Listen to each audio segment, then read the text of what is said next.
Hello there. I've been reading a book by a man called Edward Stoughton. Edward Stoughton.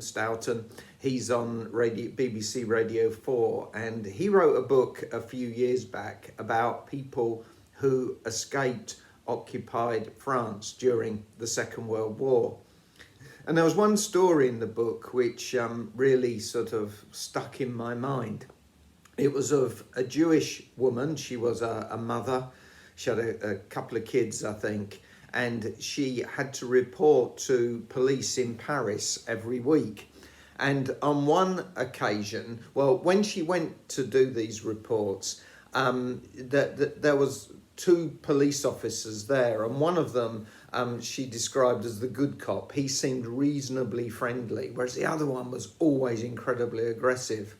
Anyway, on this particular day, she arrived and there was a big queue for the good cop, and she thought, oh, perhaps we're about to go to the bad cop. And she was carrying her baby, and as they were waiting to see the bad cop, the baby started screaming and crying, had a bit of a tantrum, like little children do. And so she gave up that and then decided, when she'd calmed the child down, she went back to see, and the queue wasn't so bad for the good cop. Anyway, so she gets ushered in, and this time the good cop seems very tense. And he looks through a list, and he says that he can't see her name on the list. And so she's getting worried, and she's pretty certain she can see the name on the list. But you don't argue. So she, the good cop says to his assistant, look, can you go and get another list, please? So the assistant walks out. She's now with her child on her own with the good cop. And he says, look, there's going to be a roundup in Paris tonight, and your name is on the list. Get out of Paris today.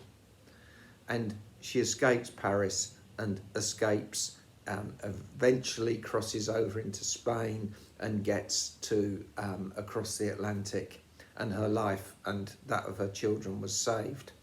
And something like that is amazing. Now, of course, she doesn't know who this good cop was. What was his name? Nobody knows. And I was thinking about the Christmas story and the innkeeper. How do you see the innkeeper? I look at it as someone who could easily have said, oh, there's another family, we're full anyway. But he made an effort and he allowed Mary and Joseph to use the stable. He didn't have to, but he did it. What was his name? We don't know. Just before the COVID crisis really struck, it was a Sunday morning. I was actually going to walk to Bitton Park Baptist Church to speak there. And I went into Costa Coffee just by us, and I ordered a coffee, and the girl who served the coffee said, how are you? And I said, well, to be honest, I'm pretty fed up. All this COVID stuff, it gets to you, doesn't it? Anyway, when it came to it, and I said, let me pay for the coffee, she said, no, have that for free. Have a good day. What's her name? Don't know. It strikes me there are all sorts of unsung heroes out there. They never become rich, they never become famous. Some of them, their names we never get to hear, but they make a difference. And Christmas is about light coming into the world. One of the reasons why it resonates with us in the Northern Hemisphere at this time of year is that this is the darkest time, and we speak of light coming. And the Isaiah the prophet back in the Old Testament said, the people who sat in darkness have seen a great light. Terrific.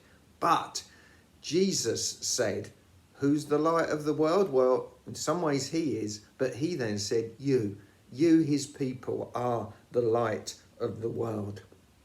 And so I want to leave us with this: seen or unseen things, things that people notice, things that people don't, whether we're known or unknown, doesn't matter. Whether they're big things, saving someone's life by tipping them off, or small things, giving them a cup of coffee and not making them pay. We have opportunities to make a difference for people. So many people are going through challenging things. Let's see what we can do to make a difference, big or small, known or unknown, seen or unseen for them. Have a great week.